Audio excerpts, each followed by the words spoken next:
Merci d'ailleurs à mon petit frère Fali.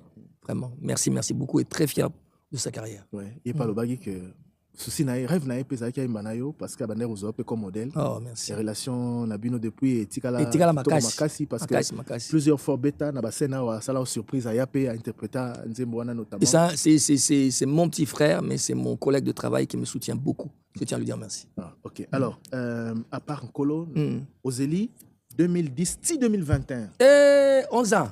Pour lancer. Comment j'ai fait ça? Pour lancer le prochain album. Le tout dernier en date. D'ailleurs, tout le monde a clip nango Moko Sala na Kinshasa. Moko. Moko. Pourquoi 11 ans d'attente? N'a évité ce qui s'est passé. J'ai eu quelques déboires perso et avis perso. Et puis, évité, je ne sais pas ce qui s'est passé. Trouble-moi, Moukena Moutou, Magambe Bele Bele, Mamba Sekoti Nakati, pas souci. Oui, on a perdu. Parce que voilà, il aurait Eric Telouko qui a côté que pense la rue. Bref, on va en parler. Donc, on a une bonne explication. Si tout bien, quand elle incompris, on dirait que au tiaka tellement mouté ma moutou, ba recherche ma casse na album na yo, que très souvent bah tu vas produire ça bandi maraté ça bah résultat peut-être me te convaincre bah on topé bah désaccord ils qui par rapport il y a standing yo linga ba album na yo za nango na niveau bah recherche na maramonio so mais apparemment ça ne correspondait pas forcément avec les attentes il y a bah maison de disques produire yo na un certain public aussi exactement mais chance nanga et ça je tiens à le dire sincèrement je le dis à tous les gens qui nous écoutent surtout notre public congolais. Et là, on a aussi c'est que le décideur, il y a ma caméra de la public. Et là, quand on a un taxi, parce que moi, je n'ai pas un taxi jaune, hein, ça je le dis. Badbaz a choqué, c'est comme ça. Très bien. L'album de Fali Ipupa, Pascal Okwakanza, en collaboration, le titre est Bapaya. Il y a aussi notre chanson avec Angélique Kidjo, où l'écriture de Pascal aussi est passée. C'est ça? Il y a solo pena? Il y a solo. J'ai écrit 2 chansons. Il y a Oboimionae? 2 musiques. Mon corps a mis Angélique Kidjo, maman Angélique, je dis bonjour et bravo. Et l'autre chanson, toi, Mingana Fali. L'histoire de Banagine, tu avais été contacté tôt? Très longtemps. Ah, Banakala. Fali m'a dit quelque chose qui est très fort. Abinanga ya komila nzembo. Mais comme nzembo bolingote na zanango et c'est vrai. Il a des magnifiques chansons d'amour. OK. Abinanga salanga ba thème oyo sala on a qui sont intemporels et qui sait parler à l'humain autrement que le mot amour. En tout cas, c'est un challenge. C'est un challenge. Et on a composé, on a soumettre, on a composé 5, à 2 qui lui ont vraiment touché. Et voilà, au côté studio. Est-ce que Bapaeza suit de logique à Mobembo? Pas du tout. Rien à voir. Rien à voir. Pas du tout. Pas musicalement parlant, au niveau thématique, rien à voir. 2 mondes différents. Angélique Kidjo, au tir à la registre avec Angélique, au Baxi Fali Moukié, au de Mimi, on a univers. La tique nous surprise. Faut quand même surprise. Le 17 avril, pour nous sommes album Moana. Au streaming, il faut qu'il y ait une surprise. Ce que je peux dire, c'est quelque chose. Je cite les collaborations, et tout bah, tu vraiment en tête d'affiche, Lokwa Kanza, Joe Duet, Wizkid, K-Black, Giz de Baseball, Angélique Kidjo, Kalima, DJ Maforisa, Trésor Iziki et SDM. Ça, c'est quelques collaborations qu'on trouvera dans l'album de Fali Ipupa, qui célèbre ses 20 ans. L'album sortira le 17 avril. Ça sera déjà quelques jours pour le grand rendez-vous au Stade de France, le 2 mai. Mais il s'en a quand même en tant qu'artiste. L'amour et tango, parce qu'on a tous appris dans les réseaux sociaux. L'amour et tango, on scroller l'actualité. Boum. Annonce un concert dans le Stade de France. Qui Fali Ipupa. Et puis, il y a une date, mon roté. 2 dates. Boti basala minene. J'ai occasion de na bata minene. Grâce à guitare na yo, me voir à plus jeune aujourd'hui, accomplir ce que vous n'avez pas accompli. Sentiment de joie, de haine, ou soit encore t'as pas besoin de écrire hein. Alexis Benet Greur Moro que pour la nini il fallait zalanga en tant que kunkolo. Aussi chance. Il y a m'a peut-être avant parce que la musique de Lokwa Kanza et pénétrer que au-delà de frontières. Mais avant Fali, on parle de Fali, c'est 20 ans aujourd'hui. Mais c'est quoi les premières phrases, les cas quand tu as vu cette actualité? La fierté, le bonheur. Au Moni, je ne veux pas insister, mais je veux quand même le dire. Dans le baki que Fali a un âge à moi, C'est-à-dire que, comme on a un jeune talentueux, à Kenyanzela, au Babiso, au comité, c'est comme si moi-même, prolongement nanga. Et à fierté, Yanga en tant qu'artiste africain, pas congolais, je le suis, mais artiste africain. Il y a Romona qui a des jeunes artistes, parce qu'il n'y a pas que lui, hein, à Sali parcours Wana. Et moi, j'insiste sur une chose. Aouti Bandal, il n'est pas né à New York, il n'est pas né à Singapour. C'est très important de souligner le Wana 4 fois. Aouti Bandal. Donc, avec tout ce que ça comporte, il y a galère, il y a mon abatou, il y a Kendegi, Sali, il y a comme place Wana. Donc, moi, je pense que Congo Mubimba, tout mitias simanaye, tout pays ça makasi. Parce que c'est de la fierté d'un pays, d'un continent et d'une culture. C'est sur ça que j'insiste. Au-delà, chose à la qui ferait, j'allais dire la même chose. Ok. Très bien. Ça sera le 2 mai, le grand rendez-vous. C'est même le jour de mon anniversaire d'ailleurs. Wow. Je pense que je ferai un effort d'être là. Le 2 mai et le 3 mai. Non, mais on a le 2 mai. Le 2 mai, c'est l'anniversaire. Il faut d'ailleurs. Il faut ils a fait mon aîné Mboka. Et comme tu l'as dit, c'est un artiste. En fait, il y a un cursus sur sa personne. On a tous vu d'où il est parti, Tiesi Kakomi. Et c'est important d'encourager. Et surtout, on le souhaite aussi pour le plus jeune. Absolument. Pour le Sima. Ok. Pas qu'il y ait des lobito qui Central Park, qui Kanaji Hall. Ils ont pété, ils n'ont pas connu. Hein. Fali, je connais il y a très longtemps. Et puis, moi, je me disais toujours, c'est pas parce qu'il est là, hein, moi, je me disais toujours qu'il va aller très loin. Parce que j'ai eu la chance d'être invité au concert de notre grand frère Koffi Olomide à Bercy. Et quand je suis venu, j'étais plus avec Fali et puis CNN. Mais je le voyais, il était plus accro dans la musique. Dans le temps, il y avait des écouteurs qu'on appelait Walkman, comme ça. Et lui, il écoutait à chaque fois la musique. Bon, moi, à la base, je suis guitariste, tu vois. Et les guitaristes et les instrumentistes, c'est eux qui écoutent la musique. Bien sûr. C'est rare de voir des chanteurs qui vraiment... Science, la musique. Exactement. En fait, mais lui, il écoutait déjà la musique. Et puis, quelle musique? De Lokwa Kanza. Alors, moi, j'ai connu Lokwa il y a très longtemps, mais c'était...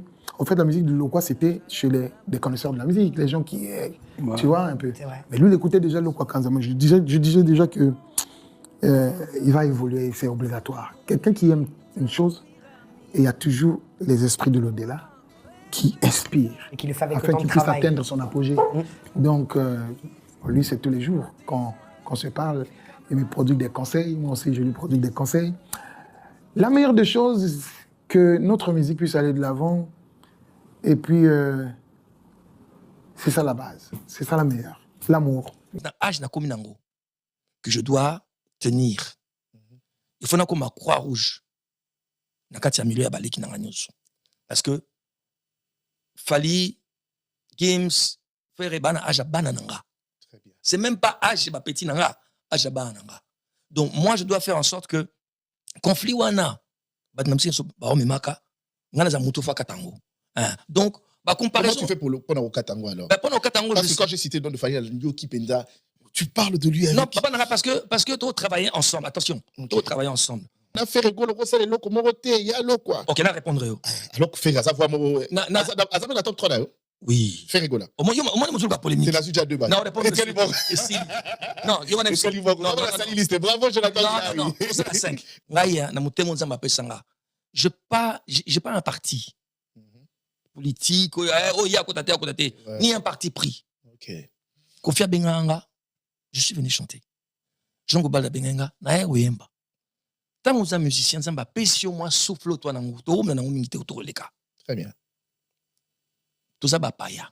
Ya ngona moni titre Fali comme nango na sali Fali to comme place wana comme nango bapaya. Tout ça rien na mokili wa nzambe. Donc lolendo bamanga muso tout ça la wana za na tina moté. Très bien. Donc moi je pense que c'est mon rôle.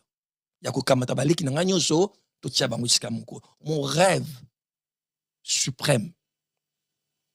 Fali, Ferré, Gims et les autres baillent ensemble. C'est très important. Il a rien à et important pour na bana na biso na sima. C'est même Rémi, Jules, Amisi, Mela, Namwisi Ngoy. Comme on a. Sikoyo Lenkuru. Papa Wimba. Comme on a Jules. Na linga ko ba mi était pour considérer c'est l'équipe. Na ko ta viva siège social lango na kanda kanda. mais na matongi prolongement donc voilà ngasi ko na botami même balabala mais na Kasavubu non na mona net so na mona lobela on était comme qui s'est fait ya on a tikala nga siko ne na kimukolo ne na komo lobela oh bon enfin donc na lobela Kasavubu te na lobela comme na nga Jules te parce que ça même comme maman nga benga ngati le Jules Jules oui maman c'est quoi comment famille za na mwisi na mwisi oui comment papa pena na mwisi baleki na ngane so papa mukeba na mwisi patience ya na mwisi personnel bienvenue dans le Canada na mwisi patience moi na so suka na mwisi papa muke na mwisi to ba na mwisi OK donc au bani classe awa oui otangia awa na banani avant que l'internat ba masa mo bele moko atikala awa kiki lega dindo ponde na yeba dindo tout à l'heure na leki na on est kiki ve dindo comme on Théodore yandako donc tina ba 6e primaire to zaina na ba kiki na humanité to komi na ba master la nani comme na mona Dallas comme na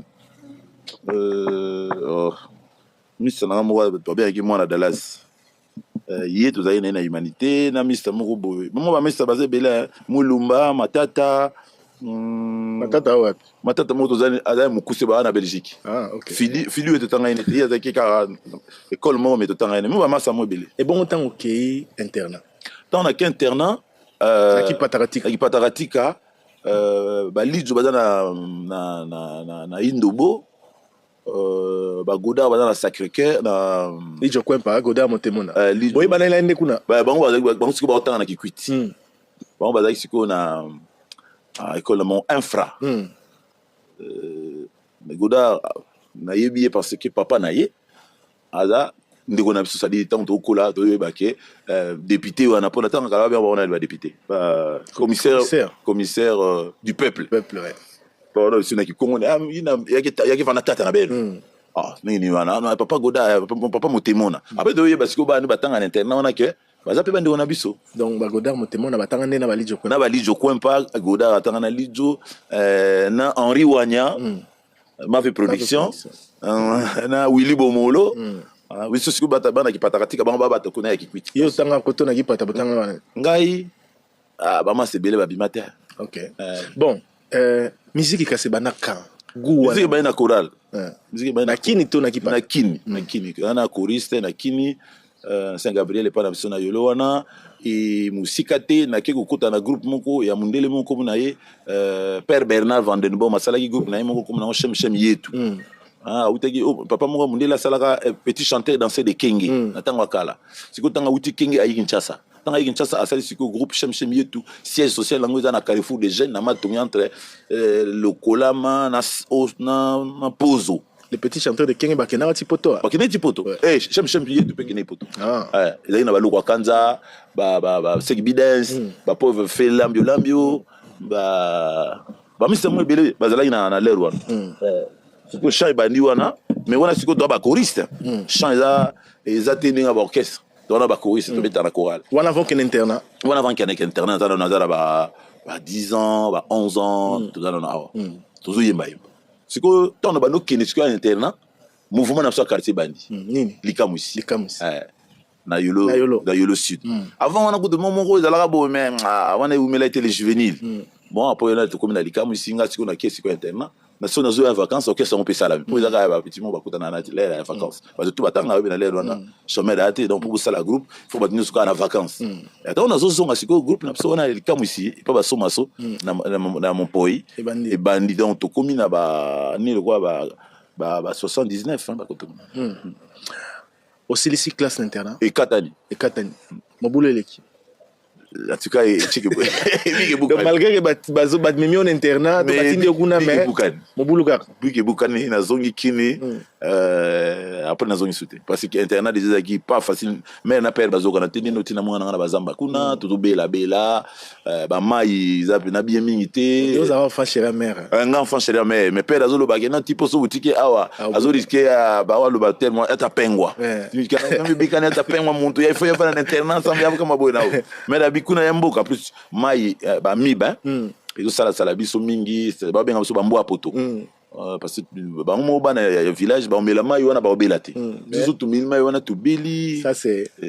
qui moi natangi na internat je connais natangi na kenge je connais cette réalité en réalité on est bizarre na bana so uta kin bazo bela loge batu bana village bazo bela bango baza on dirait baza vacciné voilà c'est ça alors ozongi siko kin nazongi kin okoti bina ma musique bien en fait na koti na ma musique te mais siko nazo zoner oui moi na so zo zoner ozana chikité ozo salapé et le côté salapé zaté.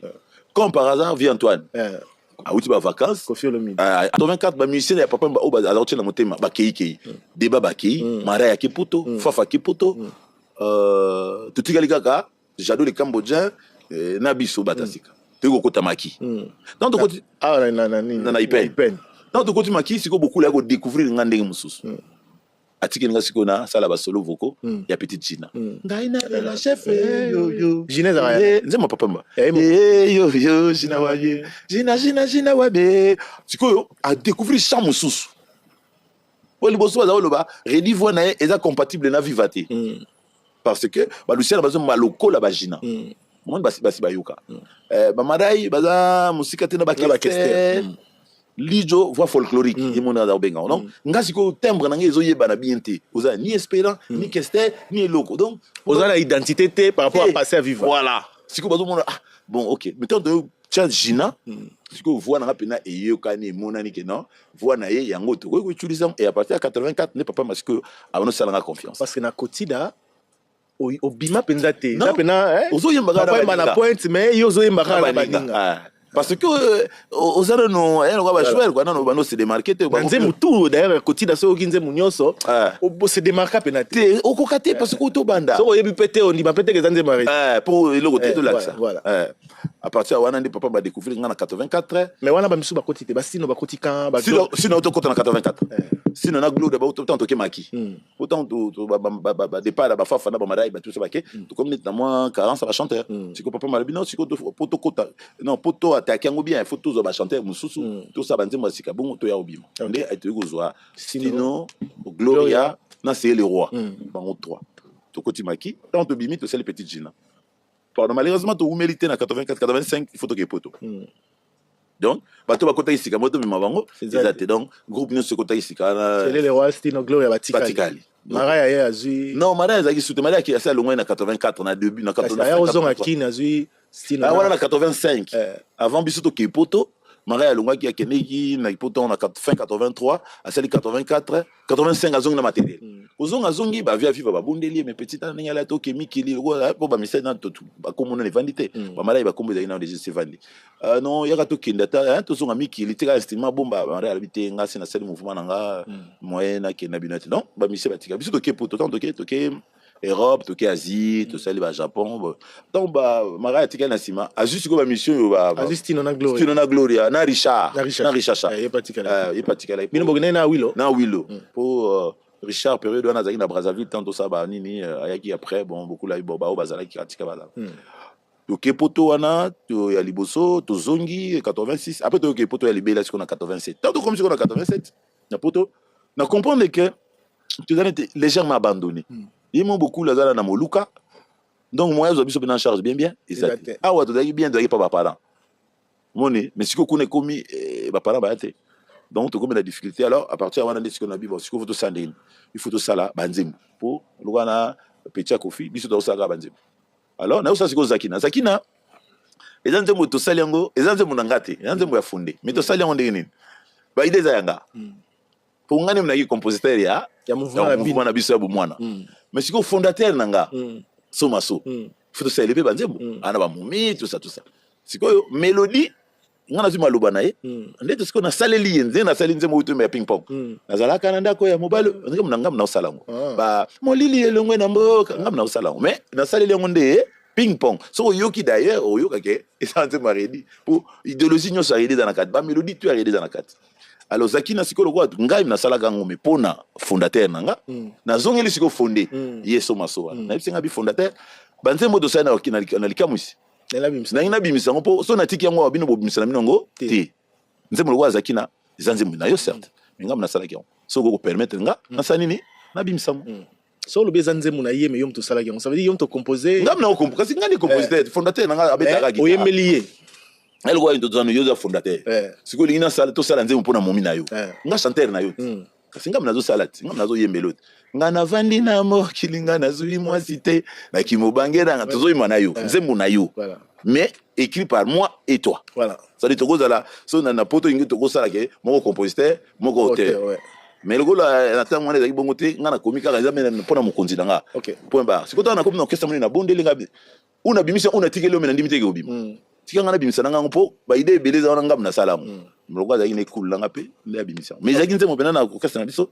yaki zaki na so balingani sikoto nga na zongo komisa zaki na misi balingani bon après wana na sali siko banze mususu ebele na sali na photo album aliboso bimisa zai Zakina yaki Zakina Kotida to bandeli lisé paradis pe to bandeli na Chesco Miso Kito yaki Dofi d'amour na tanga kala Miso Kito pe bima na Zakina oui kana nebo ema ona beaucoup oui kasi na album ya Zakina po na tanga kala to mis album ya 4 chansons donc comme na poto na bimisi ba nzembo asika bibale Zakina nzembo asika Miso Kito nzembo asika na jusqu'au de akala Kotida na lisé paradis pour ça langa 4 pour na tanga kala album fait à 4 chansons c'est que comme na série ya ba CD ba za bien ngo disque laser na tanga wana c'est qu'il faut 8 ou 10 OK tout ce kala na wana yo koti mouvement sika vous avez là-bas 3 ans oui ou 4 ans oui à peine oui Boké poto oui ndeni ozui initiative olimbisanga là le terme mais on a en français culot oui c'est on les a courage voilà c'est au-delà du courage oui parce que tu es bien que musicien ba dépendant na président président soit habite au sala album bokoti bosali soit botsa banze bosali yo ozui kilo oui bolimbisa pona terre ya osala album ndeni tout en étant dans le mouvement oui tant comme poto sikoyo poto ba donner changer c'est-à-dire beaucoup Fally non seulement Azana une très belle voix, il a un très beau timbre. Et puis, il fait partie, il y a des rares chanteurs en Afrique qui peuvent utiliser leur voix comme un instrument. On est de ceux qui, deux fois, se permettent de le dire, hein, que Fally serait un faux chanteur. Vous partagez cet avis, pour Bandela? Que Fally est un faux chanteur. Non, on a Nanakati. Ce n'est pas parce que je travaille avec Fally, mais en tant que chanteur, je dirais sincèrement, c'est un très très grand chanteur. Il fait partie de top 5 de chanteurs en RDC? Dans Congo? Ouais. Top 5? T'es top 5. Azanaka, t'es top 5. T'es top 3. Je m'explique. Fally, non seulement Azana une très belle voix, il a un très beau timbre. Et puis, il fait partie, il y a des rares chanteurs en Afrique qui peuvent utiliser leur voix comme un instrument. On a des gens qui chantent bien. Mais que Mungo, on a yo et comme le là, tu vois, un instrument qui bouge, sincèrement, et Fally en fait. Moi, je suis le père. Est-ce que Kofi est jaloux de ses collaborateurs? Je suis excellent dans la Katia vie. Jaloux, tu es français, tu es jaloux. Papa anglais, bah, monsieur, ah, il faut se faire anglais. Il faut se faire anglais dans la Katia. Tu es jaloux. Mais comment oh tata ndenge ni azalo lendo te na mwana o yazo linga lekai. Le père doit être fier. Quelle était la question? Tu mélanges tout là. J'ai posé dans le même contexte. Il y a bateau bauta qui pas na yo. Même contexte, rien n'a changé. Et sur si les 5 marabouts basi a violé autour des monteurs qui sont innocents et que Babilo connaît ceci. Question suivante. Na chéri kana l'agneau bientôt le bandel question. Tant on va le bakinga na za mo pa o bateau bazo jalouser ngai. La conclusion na yo. On lobi ke ba musicien nyon sur la plupart ba o ba longwe. Ba bazo poser auteur lelo za bateau yo. Tori ba cousin. Tout ce qui était bateau. Bateau bazo colporter, tolo bateau bazo colporter, ils disent des choses sur vous. C'est juste par jalousie parce que ba ngi ba comme conflit. Ya on a lobby hein. Au pensagani na principe question est là. Na principe ya l'enfant doit faire mieux que son père na carrière, que ça soit même na classe. Mobo tunyo so lingaka nga na sali mona nga sa ko lekangai. Musicalement na bano yo bimisaki. Est-ce que vous êtes jaloux du fait que bano yo botaki na musique, bazo sala mieux que yo to bazo kana osa mieux que yo? Non.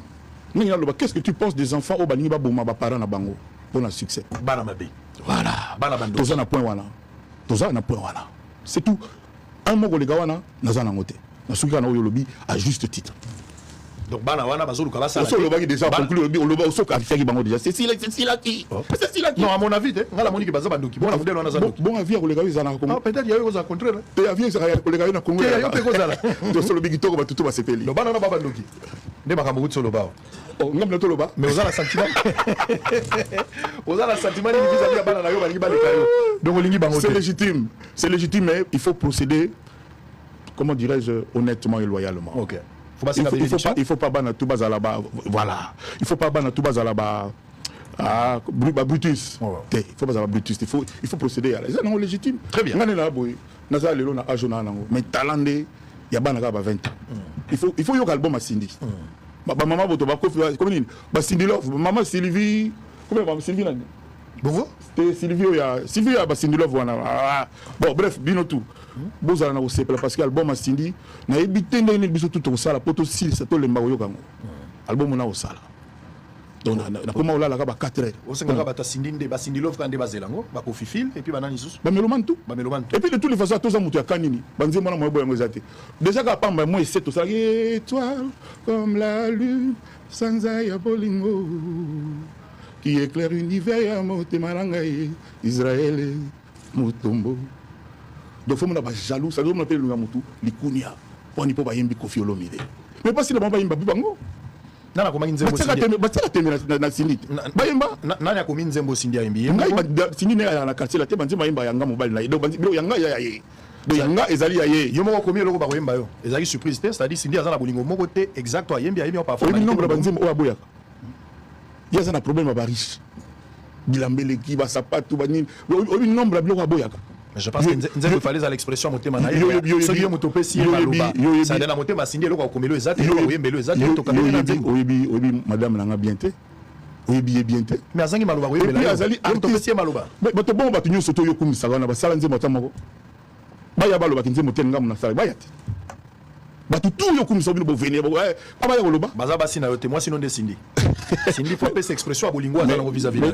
Baza un bana ba travailleur nanga kala. Petit nanga, j'ai le droit de citer. Les baba collègues. Hein? Oui, parce que collègue, mais collègue, il y a des patrons à Bissou. Timo qui est aussi là. Kofi Olomide. Timo aussi là. Et dans le bilan en 2025, on aurait fait le calcul là-bas. Très bien. Parce que mon inga, il y a une date. Il y a une date, mais il y a une bas date. Très bien. Tu vois, nous sommes tous. Il y a un moni, parce que nous avons ça la magamobier, nous avons boutique un qui toko. Voilà. Très bien. Allez, Kofi Olomide, on comprend ici extrait wana, na yoki amo déjà bien dans les wana. Extrait Olomide va Cindy les kera imbia. D'abord Cindy a chanté des règles. On a des règles, c'est-à-dire bah usage c'est là que de vivre en communauté et en commun. Donc voilà. Tu vas t'aller film on a bien, bah on a sous café à lobby. Merci mon papa. Ils ont été na bota qui na maternité. Mais à ebiki na ndenge na za le papa naé. Et moi je suis fier d'avoir un fils comme lui. De l'ordre établi dans la nature, mais na concert on va te bélir avec prochain geste na yo au matin na podium tant ba bengi yo entrée za qui bien et lamba comme d'habitude na monité na ebité mikolo kanye lamba au bakisi lamba ko leka ozaki na liboso na ebité za na bakisika pour nani et puis na varier pour nani il faut varier le plaisir. Plus on est de fou, plus on rit. Ça veut dire moni mutato linga soso. Ya okali ya kotumba ya konini ya mai mais comme ça on le pega miss. Et ça va varier ka plaisir rien d'autre. Et puis au côté na concert, aux en micro na yo, mais changer faire le micro. Mais na moni faire micro na concert à Genève, après ce micro na ba jeune moko boit. Problème c'est wana. Au bangaki poison. Micro na ils a très bien balancé, ils a très bien réglé, ils a très bien actualisé. C'est-à-dire, naza certain que et puis muto apesa na micro na mukongo nanga. Na ibiti na so ba micro ya ba MC ya bato ba présenter ba bien ba MC non, ba MC. On a préféré micro ya chanteur faire parce que vraiment chanteur fait Azali. Ferré Azali chanteur. Bon na ibaki déjà mais à Colissi et puis au moins ba opportunité il y a ba place wana. Bino maso bodobika. Et si Kaya Rouge va commis, abonnez-vous. Ah, naïbi ke beaucoup tout dans ngai memodiro. Otindi biso pe to zipe musabina biso to che. To après to dobika. Siko to dobika, wapi na esprit Bower télévision. O wapi sika ya prophète Bower, yemoko si a pamboli chaîne, motonyo sa ko dobika, azo so ba bénédiction. Il y a prophète Bower yemoko. Alors, abonnez-vous massivement, je vous dis. Dobika